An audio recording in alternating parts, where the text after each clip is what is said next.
Selamat berjumpa kembali dengan kami, channel Film Legenda Nusantara. Dalam channel ini, kami akan menyajikan cerita-cerita legenda, cerita-cerita sejarah Nusantara, kejayaan Nusantara. Semoga kita semua akan menyadari bahwa negara kita, Nusantara, adalah negara yang sangat luar biasa. Salam NKRI. Kemelut Blambangan bagian 138. Maya Dewi yang ingin melindungi laki-laki Belanda yang hendak dibunuh tadi sudah melompat keluar dari balik batu besar.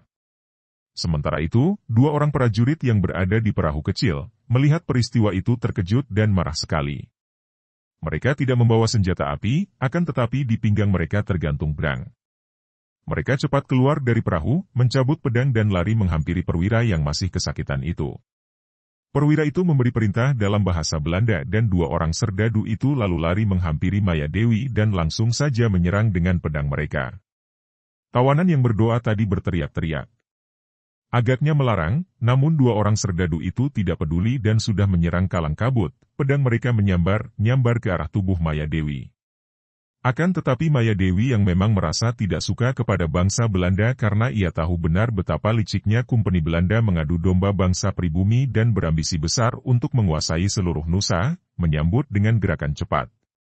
Tubuhnya berkelebatan seperti berubah menjadi bayang-bayang dan tahu-tahu dua orang prajurit itu berteriak dan roboh dengan pangkal lengan berdarah-darah, terluka oleh pedang-pedang mereka sendiri yang telah berpindah ke tangan Maya Dewi. Perwira itu terkejut dan marah sekali. Dia lari ke arah pistolnya yang tadi terlempar ke atas tanah. Maksudnya untuk mengambil senjata api itu. Akan tetapi bayangan Maya Dewi berkelebat mendahuluinya, lalu menyambar pistol itu dan membuangnya jauh sekali ke tengah lautan. Perwira Belanda itu menjadi semakin marah. Agaknya saking marahnya dia melupakan tangan kanannya yang terluka karena sambaran batu yang dilemparkan Maya Dewi tadi. Dia mencabut pedangnya lalu menyerang dengan ganas. Perwira ini bertubuh tinggi besar dan tentu memiliki tenaga besar. Akan tetapi, gerakan perwira itu bagi Maya Dewi terlalu lamban sehingga dengan mudah ia mengelak ke kiri lalu tangannya membuat gerakan membacok ke arah pundak kanan lawan. Wutut! Krek! Perwira itu berseru kesakitan dan tubuhnya terhuyung dan roboh dekat robohnya dua orang anak buahnya, mengerang dan tidak mampu bangkit kembali. Maya Dewi yang masih memegang pedang rampasan dengan tangan kirinya menghampiri mereka. Tiga orang Belanda itu adalah Emsuh Mataram dan ia juga mempunyai dendam pribadi dengan Kompeni Belanda. Maka timbul niatnya untuk membunuhnya saja tiga orang ini sebagai bukti pembelaannya kepada Mataram. Nona, harap jangan bunuh mereka. Jangan melakukan dosa yang demikian besar. Semoga Tuhan mengampunimu. Maya Dewi terkejut dan membatalkan niatnya. Ia membuang pedang itu dan menoleh kepada orang Belanda yang tadi hendak dibunuh perwira itu. Orang itu tersenyum kepadanya, bangkit berdiri lalu menghampirinya, lalu mengangkat tangan kanan ke atas. Syukur engkau tidak melanjutkan niatmu membunuh mereka, Nona. Semoga Tuhan memberkatimu. Setelah berkata demikian, dia cepat menghampiri tiga orang itu, berjongkok memeriksa mereka dan dengan ramah dan lembut orang itu lalu memberi pertolongan kepada mereka bertiga. Ia menurunkan sebuah tas gendong dari punggungnya lalu mengeluarkan alat-alat pengobatan seperti sebotol bubuk putih, kapas, kain pembalut dan lain-lain. Kemudian, tanpa berkata apapun dia merawat mereka yang terluka, mencuci luka dengan cairan dari botol, lalu memberi obat bubuk dan membalutnya dengan kapas dan kain pembalut putih. Bukan hanya Maya Dewi yang memandang dengan bengong, bahkan tiga orang itu pun tampak terheran-heran. Father, Bapak, sebutan pendeta, mengapa engkau begini baik kepada kami? Kami hendak membunuhmu dan engkau. Kata perwira itu. SSSTTT, Boeder, saudara, jangan banyak bicara dan bergerak. Lukamu cukup parah. Engkau cepat kembalilah ke kapal dan beristirahatlah.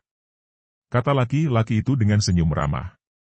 Akan tetapi, Father Van Huysen. Bapak Van Huysen, kalau engkau kelak melapor kepada atasan, kami bertiga tentu akan celaka. Kata pula perwira itu. Pendeta Van Huysen itu menggelengkan kepala sambil tersenyum. Tidak, jangan khawatir. Aku akan melaksanakan tugasku seperti biasa dan melupakan semua peristiwa tadi. Akan tetapi, bagaimana kami harus menerangkan tenang keadaan kami yang terluka ini? Perwira itu berkata pula dengan wajah agak pucat dan tampak gelisah. Ceritakan sesukamu, Kopral. Kami akan bercerita bahwa kami dihadang bajak laut. Terserah kalian, aku tidak akan mencampuri lagi. Bapak benar-benar tidak akan bercerita akan niat buruk kami tadi? Bapak benar-benar melupakannya dan memaafkan kami? Sudahlah, Tuhan menampuni segala kesalahan manusia asalkan manusia percaya dan bertaubat. Tuhan memberkati kalian. Pendeta itu mengangkat tangan ke atas memberkati dan 3 orang itu dengan terhuyung-huyung kembali ke perahu, lalu mendayung perahu menuju kapal. Maya Dewi melihat itu semua dan tentu saja ia tidak mengerti percakapan mereka tadi. Ia masih terheran-heran.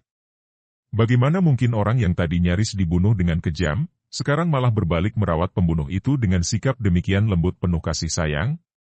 Biarpun ia tidak mengerti percakapan mereka, namun dari suara dan sikap wajahnya ia dapat melihat bahwa orang yang tadi nyaris dibunuh itu sama sekali tidak marah, apalagi sakit hati atau membenci. Setelah perahu kecil itu menjauh, pria Belanda itu menoleh dan menghadapi Maya Dewi. Dia memberi hormat dengan membungkuk dan merangkap kedua tangan depan dada. Nona, puji Tuhan bahwa engkau tadi tidak jadi membunuh mereka. Baik sekali bahwa Nona telah dapat memaafkan mereka, kata orang itu sambil tersenyum lembut. Maya Dewi semakin heran. Ia dulu pernah bertemu banyak perwira kumpeni Belanda yang mampu berbahasa pribumi semahir ini. Hampir tidak kentara lidah asingnya. Saya memaafkan mereka? Tuan, saya tidak mempunyai urusan apapun dengan mereka. Sebaliknya engkaulah yang tadi nyaris dibunuh. Saya masih merasa heran dan tidak mengerti, mengapa engkau yang tadi akan dibunuh secara kejam, berbalik bersikap baik dan merawat mereka? Apa yang telah terjadi? Mengapa mereka hendak membunuhmu dan siapa engkau ini? Orang itu tersenyum mendengar pertanyaan yang bertubi-tubi itu. Nona, sebaiknya kita bicara di tempat lain saja.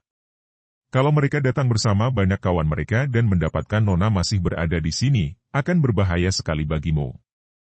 Saya tidak takut, Tuan. Bukan soal takut atau tidak, Nona. Akan tetapi mengapa menentang bahaya dan menghadapi perkelahian bunuh-membunuh kalau hal itu dapat dihindari? Marilah, Nona, kita menyingkir dan nanti akan saya ceritakan semua kepadamu. Maya Dewi menurut dan mengikuti pria Belanda itu menjauhi pantai, mendaki sebuah bukit karang. Setelah agak menjauh, dia mengajak Maya Dewi duduk di atas batu, berhadapan. Nona, kasih karunia Tuhan telah menyelamatkan saya dari maut melaluimu. Puji syukur kepada Tuhan yang Maha Kasih, dan terima kasih kepadamu, Nona. Sebelum saya bercerita, bolehkah kita berkenalan? Nama saya David Van Huysen. Dia menjulurkan tangan kepada Maya Dewi. Wanita ini sudah mengetahui kebiasaan untuk berjabat tangan, maka ia pun menyambut uluran tangan itu dan mereka berjabatan. Nama saya Maya Dewi, Tuan. Mendengar nama Tuan, saya teringat pernah mengenal seorang perwira kumpeni Belanda yang bernama Kapten Willem van Huysen, dahulu tinggal di Cirebon. Ah, Nona mengenalnya. Kapten Willem van Huysen adalah kakak saya, Nona Maya Dewi. Saya tahu, Nona tentu seorang di antara para pendekar yang saya dengar banyak terdapat di antara bangsa pribumi.